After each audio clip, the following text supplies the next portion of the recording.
There must be a gate of the castle painting in the feast hall. Where's the feast hall? It's over on the other side, I believe. Because this is like, I know, the throne or something. Yes. Oh, yep, here it is. Yeah, this is the feast hall.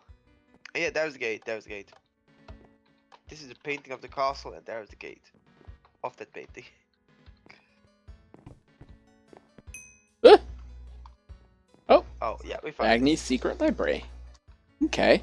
A 12-volume story of Wynn's great hero can be found here. The origins of this library and others like it still remain unknown. Okay. Ooh, secret library. Ooh. Okay, this might be a lot of reading. Chapter 1 Well, is over here. oh, where? Oh. Chapter 1, The Legend of Bob. Okay. Yeah. Did you get it? 854 years added.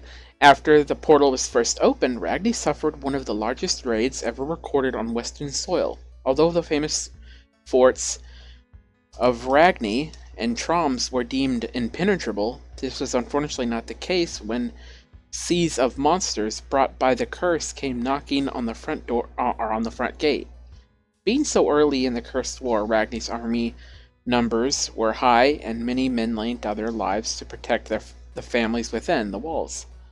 However, the sheer numbers pressed against the door broke the hinges, and the large gate fell into the bridge, and the largest horde ever recorded entered the city. Many of the residents were slaughtered, maimed, or infected by the onslaught of creatures. Those able to run to hide in the sewers, a vast series of tunnels that ran out of the city and into the foulest places the humans could create, their prison. End of chapter 1. Alright. Okay, I'm gonna read chapter 2.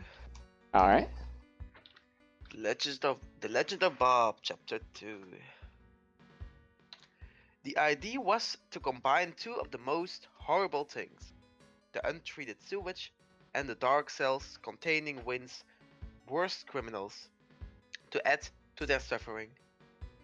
It really was a horrid place, but in a time like this, it was the safest place to be, and the women and children sought refuge in its stench. During the fight, a woman who never said her name, nor where she had come from, she certainly wasn't one of Ragni's own, gave birth to a baby boy on the cold floors of the sewer. Though the woman accompanying her did all they could, the unknown woman did not survive the childbirth. The horde lasted 6 days, and the sewer folk did not know if the baby would make it. The conditions were so rotten. End of chapter 2. Okay, so it's So, seeming yeah, more and more likely that that was Bob's mother. indeed. I was right. Chapter 3. Against all the odds, the child made it, suffering no more but a smudge of dirt across his cheek. To everyone's amazement, he was adopted by Ragni's poorest resident, a single mother named Momo. He worked in a local bakery carrying bread and cake into the palace, taking or taking whatever he could get away with. Despite his mother being poor, she was nonetheless intelligent and taught the child, whom she named Robert, everything she knew. Taught him to read, write, and to a degree, to fight. Robert was never a popular lad. Always treated differently, his skin was a shade of gray unnatural to those of Ragni, who always been fair-skinned. As such, he didn't have many friends and wasn't held particularly well among the citizens either. When he was 12 years old, a horde found its way into the city, once more like it did just over a decade before. End of chapter 3. Ooh, okay. Chapter 4. Although far smaller than its predecessor, the Horde was nonetheless a threat, as Ragni's army was so wounded from the last encounter. The beacons were not lit from the scouts and caught the entire city by surprise. Not Robert though. He always keeps a knife he stole from the butchers in his belt to protect the ones he loves. Being so poor, Momo Shack was on the outskirts of Ragni and was one of the first to get hit. Robert ran for the house, finding it empty, but hearing a gasping from below. Entered the cellar. He found his mother, lying bleeding beside a recently stabbed creature. He went to her aid, knowing it would be in vain. She simply nodded at him. They had made an agreement, when Robert was 8 years old, that if she ever became infected, she wanted him to end her life, rather than endure the gruesome prolonged infection that had no cure. Wow.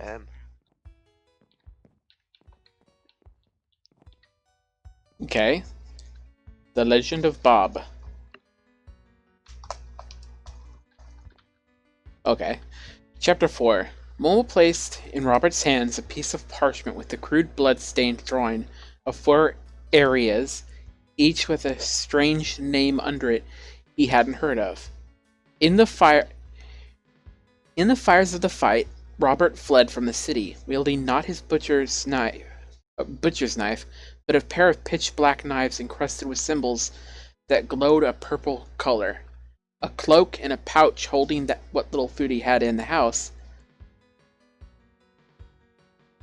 Was food what was left in the house. He headed east, to the sandy area indicated by his mother's drawing, the one with the knife symbol, and the number 1. When Robert reached it, he found one man, who did nothing but held out his hand, and Robert placed the only thing of value to him, the dark daggers in his hand. The man began to tell Robert of what he must do to aid in the war. He must travel to the 4 masters of Wynn Province to learn their magic and skill if he is to lend his hand in the cursed war. Only once he had mastered one skill would he be given the key that the next master would accept. End of chapter 4. 5. Ooh, right. Chapter 6. After 5 years of training to become an assassin, Robert was now 17 years old and incredibly powerful. The master, Jack, who had taught him, told him his time was now up with him, and he would have to progress to learn archer. Jack took Robert's daggers, to which the handles began to glow bright and molded together to form a large sheen bow, to which he strung a thick strand of his own hair. Jack handed it back to him, and said even the most experienced soldier must start from scratch when learning a new mastery. And it was true. Robert was not equipped to deal with any creature that faced him. He'd never even fired a bow.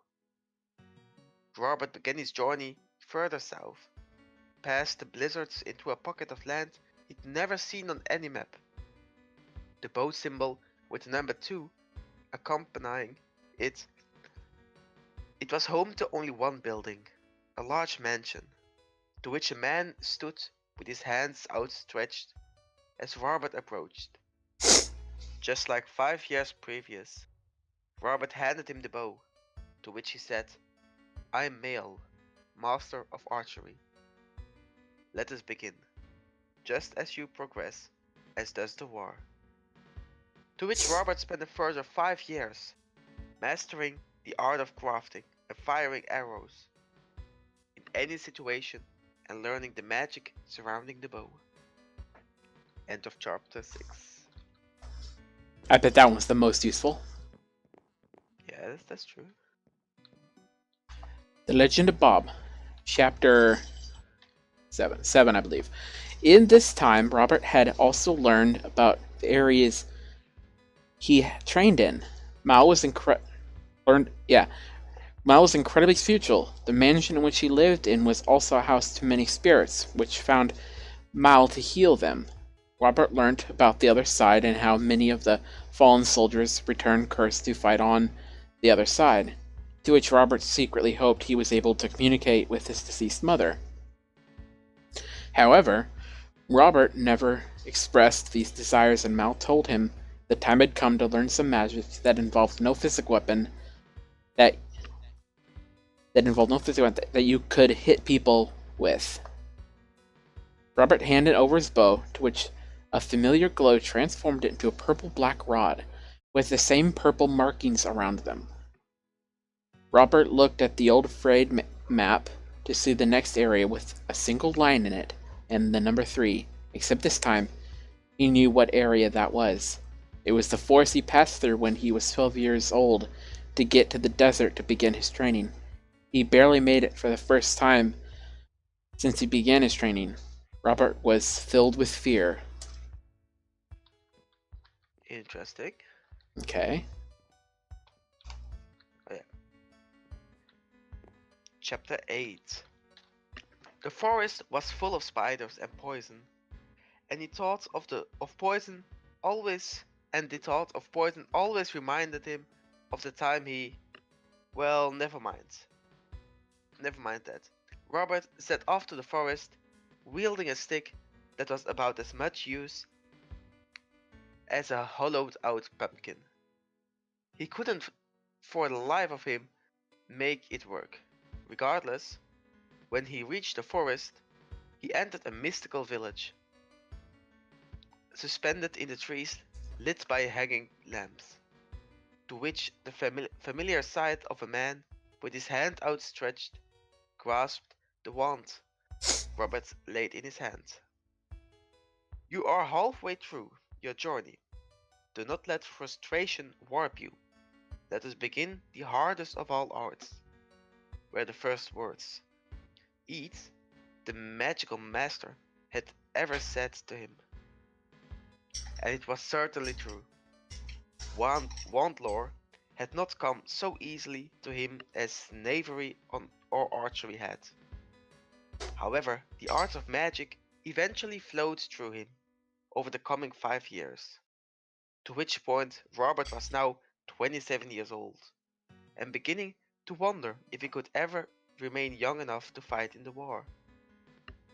Eid told Robert it was time to move on, and transformed his wand into its final form, a giant black spear.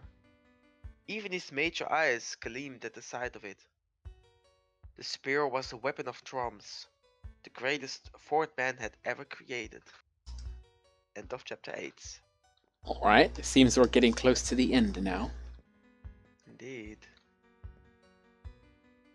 Okay, The Legend of Bob, chapter... That's all I know of Roman numerals. 9. Okay, 9.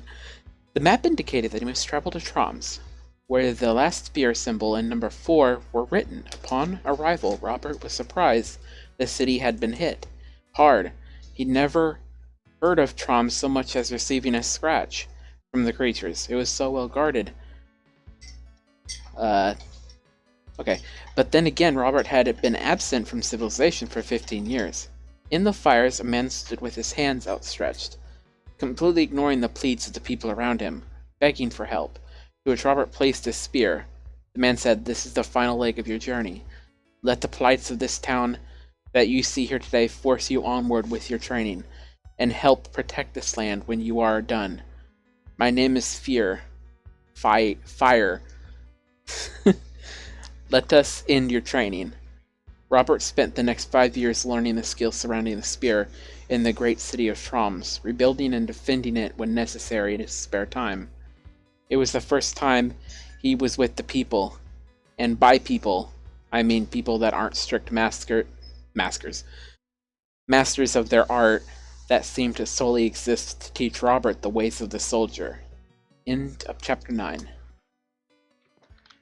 Alright, let's go to chapter 10. Robert learned to love the people he was around, and people called him Bob. rather than Robert. A girl told him, I don't know, I think you just sound better when you're called Bob. Robert liked it, and when he met new people, he introduced himself as thus. The fierce training of the 5 long years had finally come to an end, to which he said this. You are now the strongest soldier this province has ever seen. Use your power wisely, and you shall end the war. Then, to his surprise, all the masters materialized in a line beside Fear, and smiled.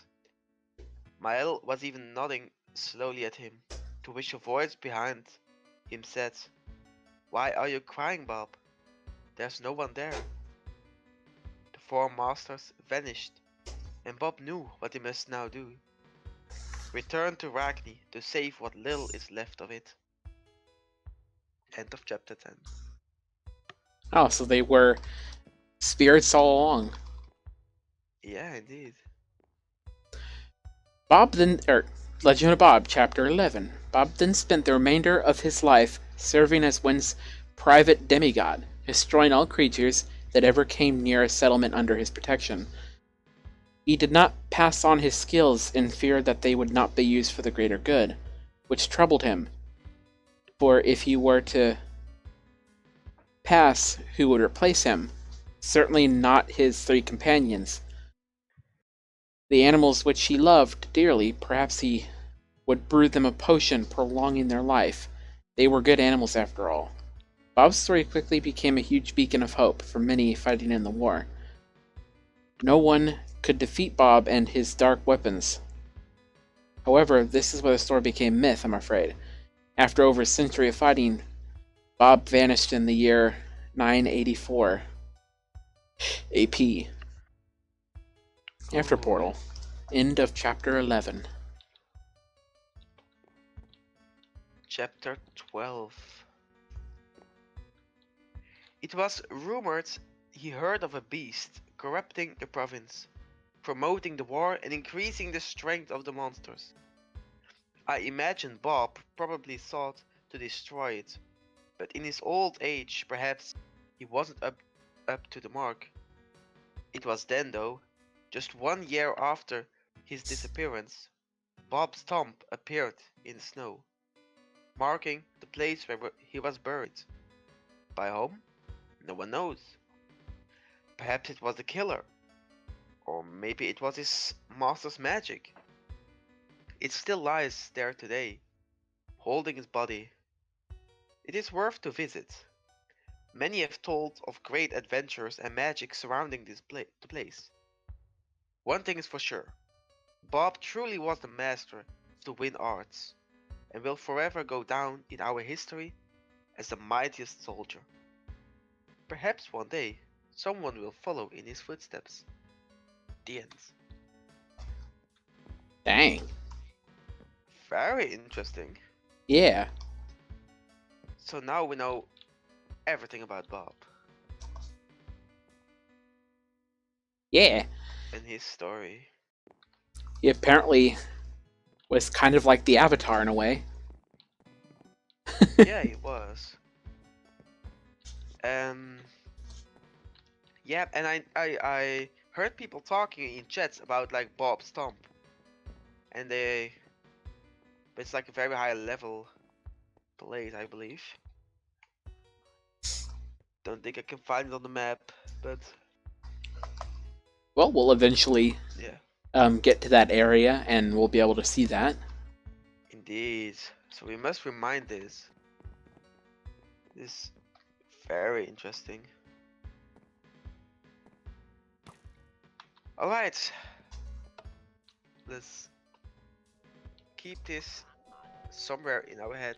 Yes. And continue. Thank God it's in a video. Yeah, indeed. That'll save me the trouble of having to remember this, because the video will remember it for me. Yeah, that's true, You can always watch it back. Yes. And I'm pretty sure anybody watching the video will remind me whenever we are to that point.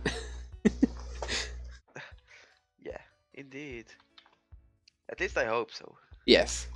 Would be cool. Anyone watching this, if we're ever to the point where we are, then put it in the comment of the video or of a video in the future. Yes, indeed. Help us remind. Yes. So where are we going now? We're going through the Pigman ravines. I believe. Oh, I think you're lagging. Absolutely am. You've just frozen for me. Whoa, and you teleported. Yes, I'm fine now. Some weird lag going on. It's all good.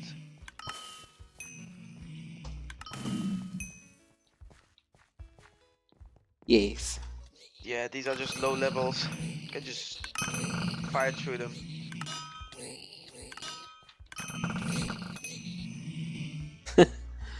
I can pretty much almost take them out like very fast with my machine gun shot. I believe we have to go this way. Not sure.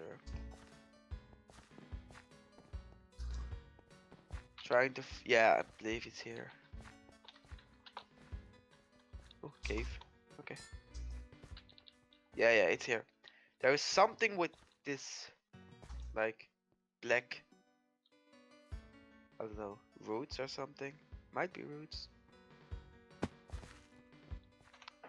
Huh? Wait, I'm gonna get some help here because I won't spoil anything, but wait, where is it?